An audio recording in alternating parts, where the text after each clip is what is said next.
یہ کون سے جاہل ریلیجس لوگ ہیں جو کہتے ہیں خدا خود بخود آ گیا ہے؟ خدا تو آیا ہی نہیں ہے، کبھی کوئی ایسا وقت ہی نہیں تھا کہ خدا نہیں تھا، خدا آیا ہی نہیں ہے، خدا تو ہمیشہ سے ہے۔ تو یہ پہلے تو کنسپٹ کلیئر کریں، خدا آیا نہیں ہے، خدا ہمیشہ سے ہے۔ ہم اسے میتھمیٹیکلی ثابت کرتے ہیں۔ دیکھیں، جو یونیورسل ٹروتھ اسٹیبلش ہو چکے ہیں اس کو تو آپ کوئی دوبارہ سے چیلنج نہ کریں۔ یعنی یہ یونیورسل ٹروتھ ہے کہ 2+2=4۔ اب اسے کوئی 5 یا 3 بنانے کی کوشش کرے تو ظلم پر مبنی کام کر رہا ہے۔ اب دوبارہ سے ویل بھی انوینٹ کر لیں تب بھی یہ میتھمیٹیکل ایکویشن تو اپنی جگہ رہے گی۔ بالکل اس طریقے سے یہ چیز اسٹیبلش ہو چکی ہے کہ کائنات پہلے نہیں تھی تو آئی ہے۔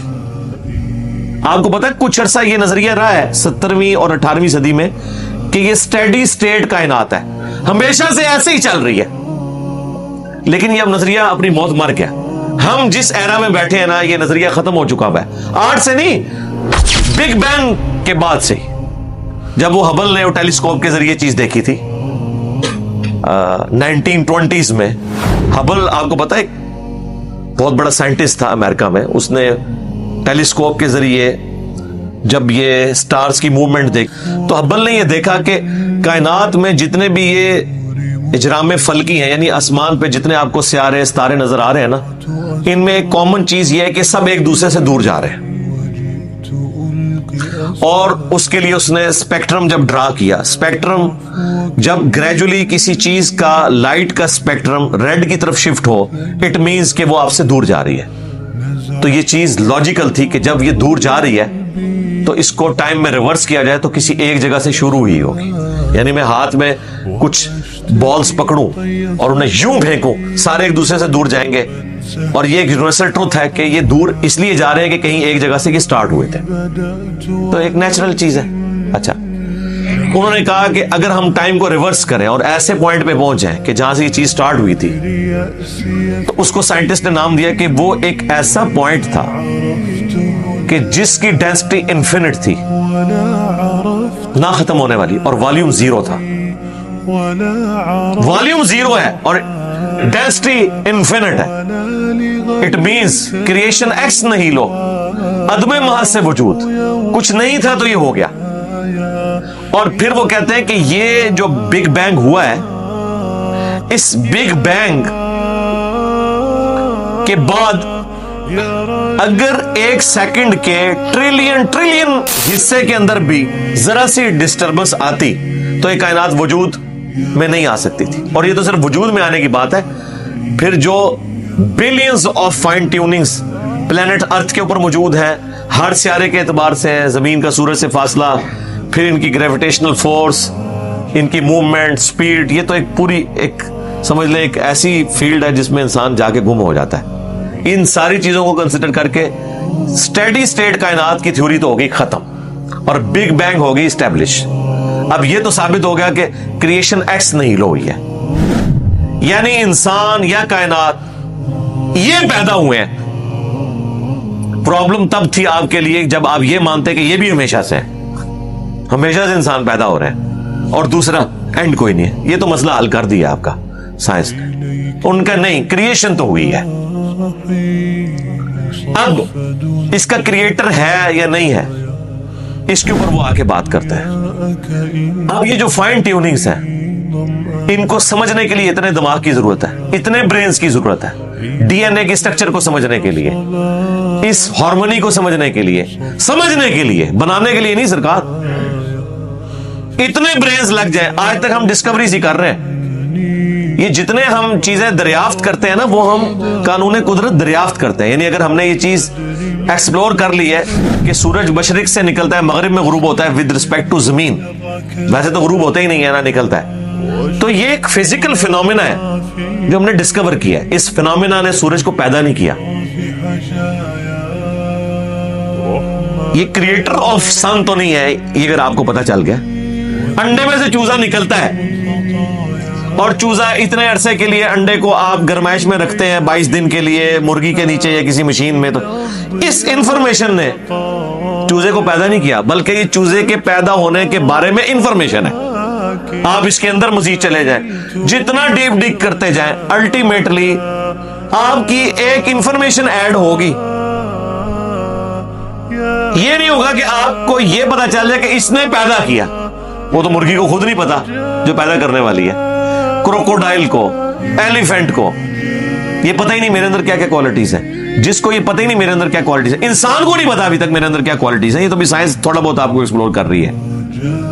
تو کریٹر تو ہم ان کوالٹیز کے ہے ہی نہیں ہے. اور پھر پیچھے ایک برین اس اعتبار سے ہے کہ وہ ایک آرگنائز طریقے سے, اور یہ بھی چیز ڈیفینیٹلی فیزیبلٹی کے تحت آپ سمجھیں میتھمیٹکس میں اسٹیبلش ہو چکی ہے کہ یہ پورے ایک آرگنائز طریقے سے جو چیز چل رہی ہوتی ہے اس کے پیچھے ایک برین ضرور ہوتا ہے.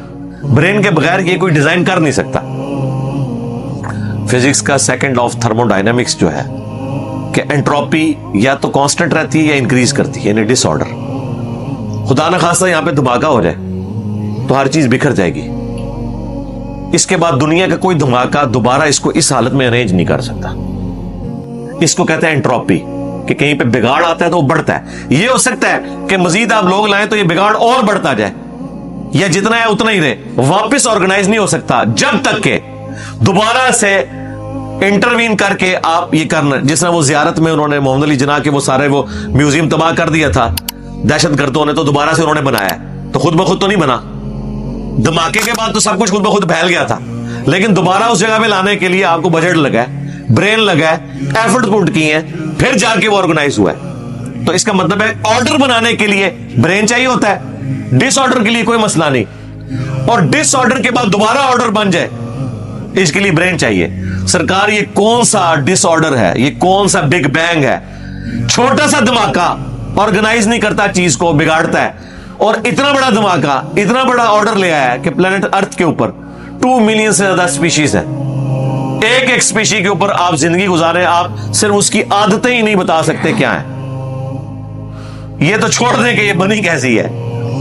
تو یہ تو ایک نہ ختم ہونے والا سلسلہ ہے. تو یہ برین تو اسٹیبلش ہے.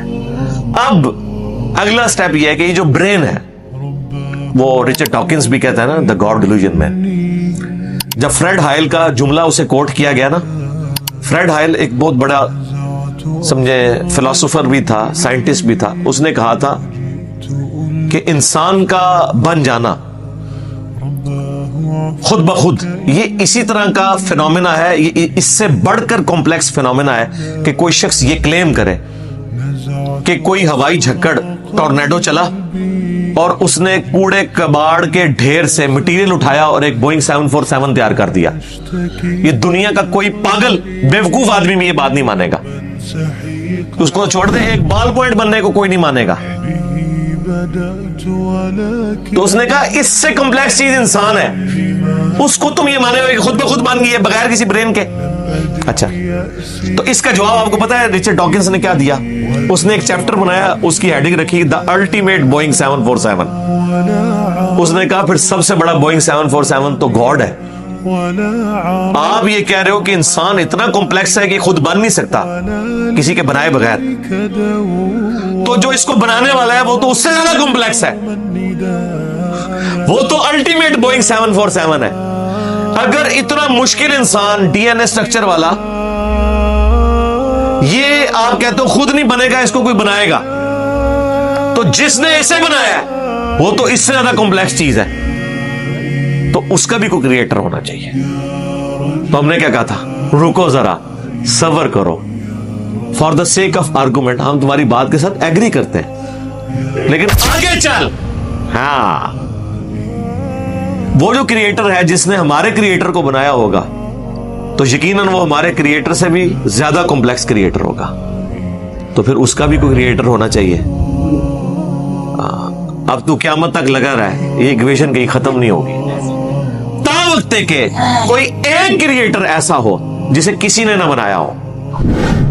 تو وہی تو ہے لم یلد ولم یولد. سورہ اخلاص میں ہی تو ڈیفینیشن ہے, لم یلد ولم یولد. سرکار یہ آپ کو میتھ سمجھا سکتی ہے, یہ آپ کو فزکس سمجھا سکتی ہے. یہ کتنی بڑی ڈیفینیشن ہے, ہم نے بچپن میں ایسے ہی یاد کر لیا کہ نہ اس کا کوئی باپ ہے نہ کوئی بیٹا. نہ, یہ تو ہم ایک اخلاقی سے ترجمہ کر رہے ہیں نا. تو ایکچوئل ترجمہ ہے کہ نہ وہ خود کسی سے نکلا ہے نہ اس سے کوئی نکلا ہے، وہ ہمیشہ سے ہے۔ اس لیے بخاری مسلم میں حدیث ہے کہ تمہارے پاس شیطان آتا ہے نا تو کہتا ہے پہاڑوں کو کس نے بنایا؟ تم کہتے ہو اللہ نے۔ پوچھتا ہے درختوں کو کس نے بنایا؟ کہتا ہے اللہ نے۔ تم کہتے ہو اس کو جواب کے طور پر جب وہ سوال پوچھتا ہے، پھر مختلف سوال کرتا ہے، تم اللہ کہتے ہو، اینڈ پہ وہ کہتا ہے اللہ کو کس نے بنایا؟ اب تم نے کہنا ہے پھر اس پہ قل هو اللہ احد اللہ الصمد لم یلد ولم یولد ولم یکن لہ کفوا احد۔ ذرا نبی علیہ السلام تو اتنے ہی کہہ سکتے تھے نا، آپ کو اللہ تعالیٰ نے ہماری ہدایت کا امام بنایا ہے، ٹھیک ہے، لیکن بعد میں جب یہ میتھمیٹیکل ایکویشنز، سائنٹیفک ڈسکوریز اور یہ یونیورسل ٹروتھ انسانوں کو اللہ تعالیٰ نے دریافت کروائے ہیں، تو اب ہم بڑی آسانی سے اس کو مزید ایکسپلین کر سکتے ہیں کہ اگر کوئی کریٹر کا کریٹر ہے تو اس کا بھی کوئی کریٹر ہوگا، اور یوں یہ ایک سمجھ لیں نہ ختم ہونے والا سلسلہ شروع ہو جائے گا۔ یہ آپ کو اچھا اب آپ سوچ رہے ہو کہ یہ کیوں ماننا پڑے گا کہ کوئی ایک ایسا ہونا چاہیے کہ جس کا، یہ اس لیے ماننا پڑے گا کہ دوسری طرف ایکویشن جو ہے وہ فزیکلی میرے سامنے موجود ہے کہ میں ہوں، کریشن موجود ہے۔ اگر ایک تھیوری ہوتی نا کہ نہ کریشن ہوتی نہ کریٹر تو ہمیں کوئی چیز مجبور نہیں کرتی تھی۔ اب ہماری مجبوری یہ ہے کہ کائنات ہمارے سامنے ہے، ہم زندہ مخلوق ہیں، ہم سب کچھ دیکھ رہے ہیں، کریٹڈ چیزیں موجود ہیں، تو دوسرے اینگل پہ ہمیں جانا پڑے گا اور الٹیمیٹلی کسی ایک کریٹر پہ رکنا پڑے گا، کوئی کریٹر نہ ہو اس کا۔ اس لیے میں نے اپنی ویڈیوز میں بارہا کہا ہے، اگر آپ مجھ سے پوچھیں کہ اللہ تعالیٰ کی کون سی ایسی کوالٹی ہے جو امیجنیشن سے باہر ہے، جس کی آپ کو مثال بھی نہیں بیان کر سکتے۔ دیکھیں اگر اللہ تعالیٰ کہتا ہے میں سنتا ہوں دیکھتا ہوں، تو ہم اس کا ایک دھندلا تصور لا سکتے ہیں کہ میں بھی سنتا ہوں اور دیکھتا ہوں، اگرچہ میرا ادھار کا ہے، اللہ کا ذاتی ہے، میرا لمیٹڈ ہے، اللہ کا ان لمیٹڈ ہے، میرا ڈیپینڈنٹ ہے، اللہ کا انڈیپینڈنٹ ہے۔ ہر چیز کو آپ امیجن کر سکتے ہیں، لیکن اللہ کی جو یہ کوالٹی ہے کہ وہ ہمیشہ سے ہے، کبھی کوئی وقت ایسا نہیں تھا کہ وہ نہیں تھا۔ یہ ایک ایسا اندھا کنواں ہے، یہ وہ کانسیپٹ ہے کہ جس میں آپ غرق بھی ہو جائیں آپ کو اس کا کوئی سرا نہیں پکڑائی دے گا۔